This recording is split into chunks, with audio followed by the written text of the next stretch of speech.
बहुत समय पहले उज्जैन नगरी में एक महान और न्यायप्रिय राजा राज करते थे। राजा विक्रमादित्य वे केवल एक योद्धा ही नहीं बल्कि ज्ञान, साहस और करुणा के भी प्रतिमान थे। उनका नाम सुनते ही दूर दराज के दुश्मनों की तलवारें कांपने लगती। एक बार राजा विक्रम अभी राजकुमार ही थे जब महल में अजीब घटनाएं होने लगी।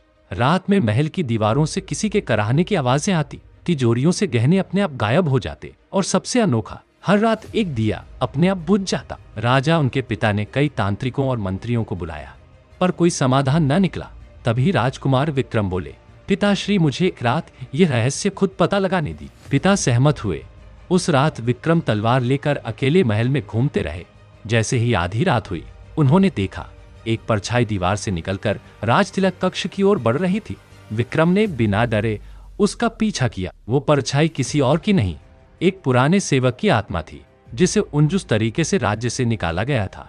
उसकी आत्मा शांति नहीं पा सकी थी। पर विक्रम ने उसके साथ क्रोध नहीं, संवाद किया।